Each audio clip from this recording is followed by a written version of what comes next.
जागना पड़ रहा है। और आप में कितनी सुंदर भोजन बनाने की कला है, लेकिन आलस है। भोजन बनाने गए, वहां साइड कमरे में बस खुर खुर शोर है। भोजन ऐसे नहीं बनेगा। तुम्हारी कलाएं सब बेकार है। और जिस कला से काम न ले पाओ, जिस गुण से काम न ले पाओ, जिस बुद्धि से काम न ले पाओ, जिस शरीर से कुछ काम न ले पाओ, और जिन आंखों से सही चीजें देख न पाओ, और जिन कानों से प्रवचन सुन न पाओ, और जिस मुख से गुरु का गुणगान कर न पाओ, ये शरीर, ये मुख, ये कान, ये आंख, ये हाथ, ये बुद्धि सब बेकार। जय। ये तो गिफ्ट में मिला हुआ बहुत बड़ा तोहफा है, और इसका एक निर्धारित समय है। ये रिटर्न हो जाएगा, वापस हो जाएगा। एक महात्मा किसी गरीब भगत के घर गया, तो उस भगत को देखा थोड़ा गरीब है, तो महात्मा को दया आ गई। तो महात्मा ने उस भगत को एक पारस पत्थर दे दिया कि इसको रखना। अरे बोले महात्मा जी पैसे देते तो कुछ काम भी चलते, पत्थर क्या क्या काम है, यहाँ तो बहुत पत्थर पड़ा है।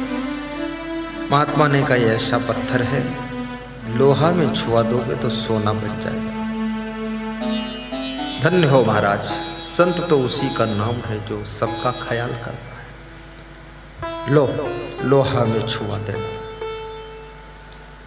भगत बड़ा खुश हुआ, डबल पांव छू लिया, डबल आरती किया, डबल वंदन अभिनंदन। जहां फायदा होता ना, आदमी डबल डबल कर देता है।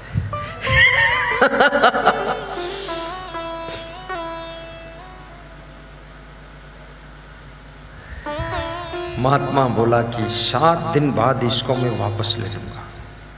7 दिन में जितने लोहा को छुआना चाहो छुआ दो, सोना बन जाएगा। भगत बड़ा खुश हुआ और महात्मा विदा हो गया। भगत ने सोचा 7 दिन में तो मैं कमाल कर दूंगा। तो उसने सोचा 2-4 किलो लोहा में क्या छुआऊं, कुंटल 2 कुंटल में क्या छुआऊं। तो उसने कानपुर कलेक्टरगंज से एक ट्रेन भर के लोहा का ऑर्डर दे दिया। अब ट्रेन वहां से चली, 3 दिन हो गए। चलते चलते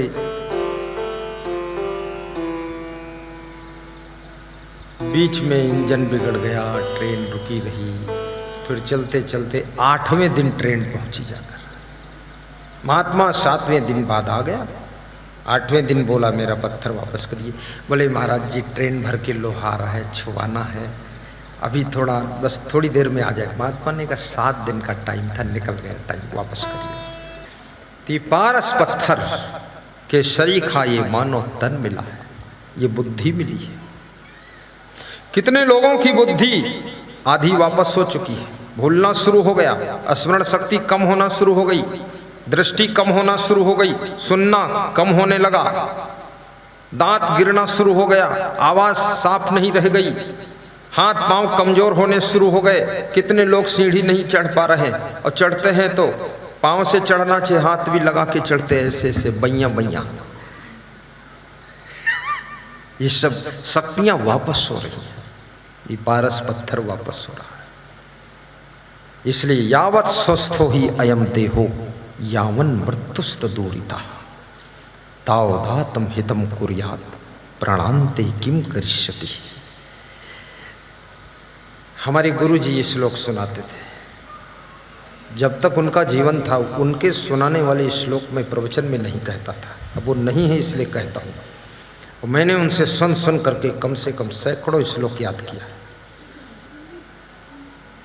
गुरुदेव कहा करते थे यावत स्वस्थो ही अयम देहो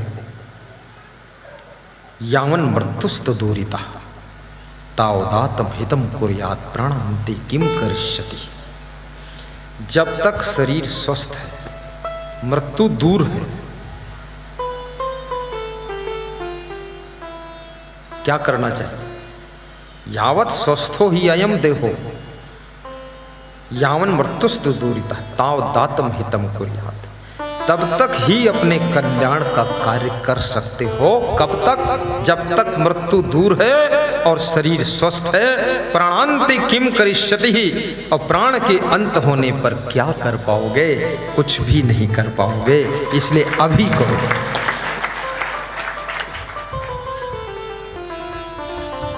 ये परमार्थ। तो कुंभकार बर्तन बनाता था, लेकिन पैर कमजोर थे। और पंडित जी ज्ञानी तो थे, पैर अच्छे थे, लेकिन उनके आंखें नहीं थी, वो अंधे थे। एक दिन गांव में आग लग गई। गांव में आग बहुत लगती है, क्योंकि किसी के फूस का घर है, किसी का घास का घर है, किसी का प्लास्टिक का घर है। कोई गांव में चिमनी जलाता है, कोई चिराग जलाता है, कोई बीड़ी पीकर डाल देता है, कोई माचिस की जलती हुई तीली फेंक देता है। संसार में बहुत मूर्ख लोग भी हैं। बड़ी सावधानी की जरूरत है। आपने माचिस से दीपक जलाया और उस जलती हुई तीली को यदि नहीं बुझाया और फेंक दिया, तो किसी जलने वाली चीज का संपर्क पाकर वहां आग लग सकती है। आपने दीपक जलाया, पास में कपड़ा फैला हुआ, वो लहरा रहा कपड़ा हिल रहा, और हिल करके कहीं टच हो गया, आग लग सकती है। कृपया सावधान। सावधानी हटी कि दुर्घटना घटी, इसलिए सावधान हो जाए। साहिब बंदगी बोलो। बिजली का करंट, कभी बिजली का बटन दबाना हो, गीली अंगुलियों से बटन मत दबाइए, करंट आ सकता है। और बिजली का बटन दबाना है तो कभी कमरे के बाहर भी एक स्विच होना चाहिए। बाहर से भी बल्ब जले और अंदर से भी जले, अंदर भी स्विच बाहर भी स्विच, डबल। ज्यों ही पहुंचे आप, पहले बटन दबाया, स्विच जल गया। अंदर गए, उजाला है। सांप बैठा हो, बिच्छू बैठा हो, अंधेरे में पांव रखते चले जा रहे हो। अंधेरे में स्विच बोर्ड पर हाथ रखा, कोई तार निकला हुआ टच हो गया, इसलिए सावधानी बरतो। ये छोटी छोटी सावधानियां भी बहुत काम की है।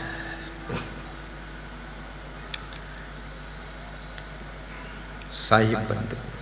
तो गांव में आग लग गई। तो पंडित जी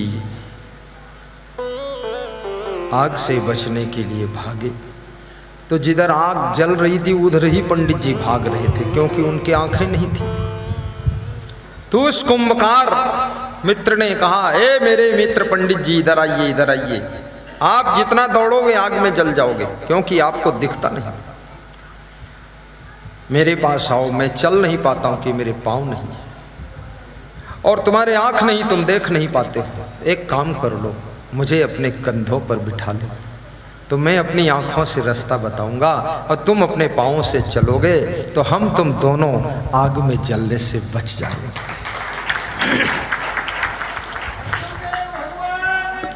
जय। ये कौन है कुम्हार और कौन है पंडित जी? ये धन, ये कुम्हार है। धन कुम्हार है, और पंडित जी ये धर्म है। धर्म ही पंडित जी है। याद रखना, जब धन और धर्म दोनों आपस में संग कर लेते हैं तो दोनों धन्य हो जाते हैं और दोनों का बेड़ा पार हो जाता है। दोनों का बेड़ा पार हो जाता है।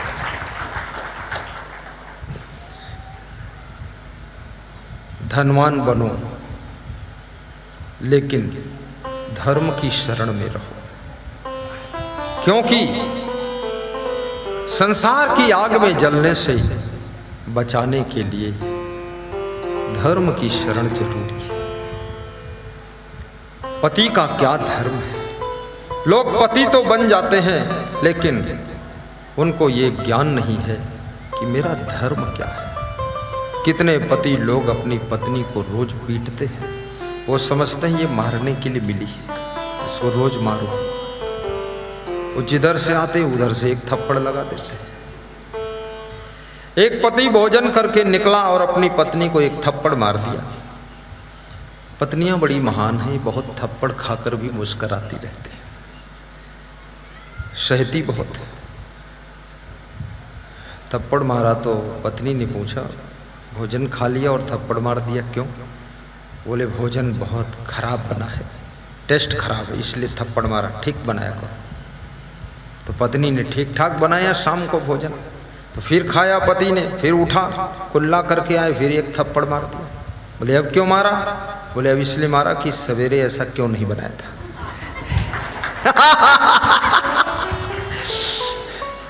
रात बीत गई, सवेरा हुआ, फिर पत्नी ने बनाया भोजन, बड़े भाव से बनाया, सोचा आप थप्पड़ से बचना है, थप्पड़ से तो अक्ल आनी चाहिए कम से कम, बहुत हो गया, कितनी बार थप्पड़ खाएंगे। पति भोजन खाया और मुस्कुराया और फिर कुल्ला करके आया और पत्नी के फिर एक थप्पड़ मारा। पत्नी ने कहा अब क्यों मारा? बोले अब इसलिए मारा कि रोज ऐसा ही बनाया करो।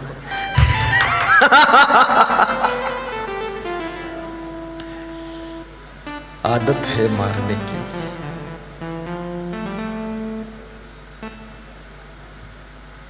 ये पति का धर्म नहीं है। पत्नी का धर्म भी नहीं है कि अपने पति को गाली दे, पति का अपमान करे। पुत्र का धर्म नहीं है कि अपने माता पिता को दुख दे, सताए और माता पिता की इज्जत को बर्बाद करे। यदि आप किसी के पुत्र हो, पुत्री हो, अपने धर्म को याद करो। अपने माता पिता का सम्मान बढ़ाने के लिए तुम संतान बनकर आए हो, उनका नाम बढ़ाने के लिए तुम पुत्र पुत्री बनकर जन्म लिए हो, नाम मिटाने के लिए नहीं। इसलिए पुत्र और पुत्री को चाहिए कि कहीं आकर्षित ना हो, कहीं बेविचार में ना फंसे, शराब ना पिए, गुंडे लफंगों की संगत ना करें, गलत लड़कियों की संगत मत करो। बेटियों को अगर महान बनना है तो गलत लड़कियों की संगत छोड़ दीजिए। लड़कियां भी बहुत खतरनाक है, चुड़ैल से कम नहीं है। लड़के भी बहुत खतरनाक है, पूरा भूत प्रेत है। ऐसा ऐसा मुंह बना बना कर निकलते हैं, मैं तो सोचता हूं कि नए मॉडल के भूत आ रहे हैं। हाँ।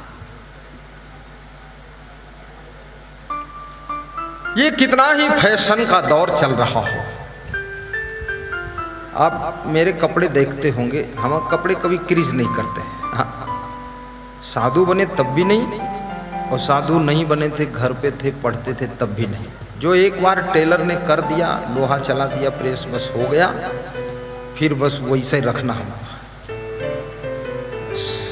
फैशन, गुरु के पास कोई फैशन नहीं है, लेकिन फिर भी उस गुरु का जीवन ही इतना सुंदर है कि उसके जीवन का दर्शन करने के लिए हजारों लोग इंतजार करते हैं।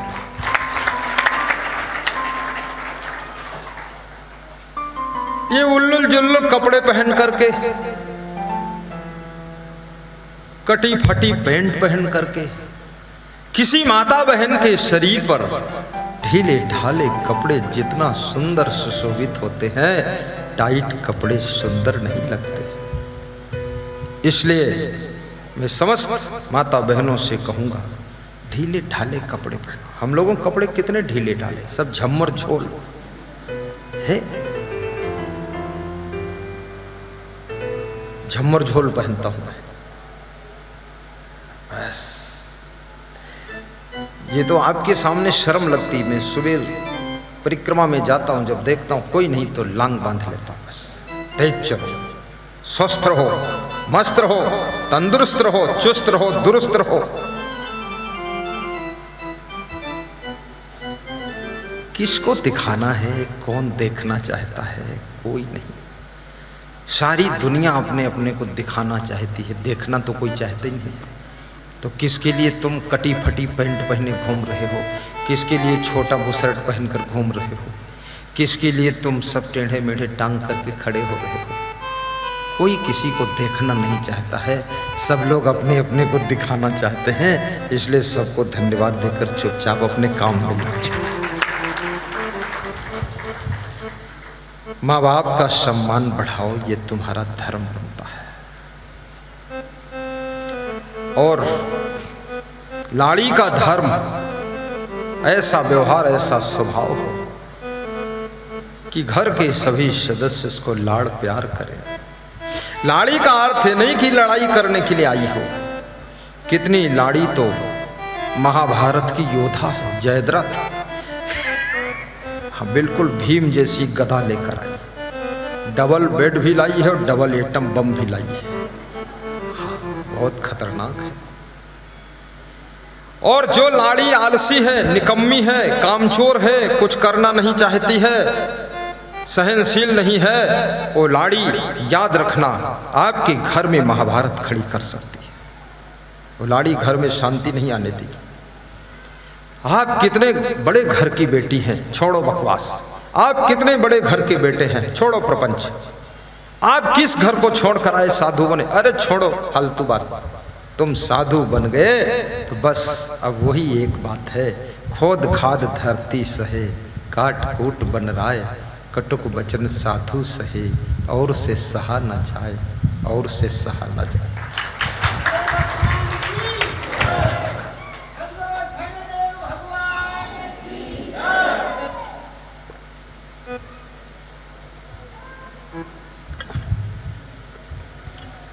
मन सोहरौना नहीं बना, दुकानदार का धर्म उसे भी जान लो क्या धर्म। मन संकल्प करे नहीं पूरा, मन संकल्प करे नहीं पूरा, जानी के बंध तजे तेहि सूरा, जानी के बंध तजे तेहि सूरा।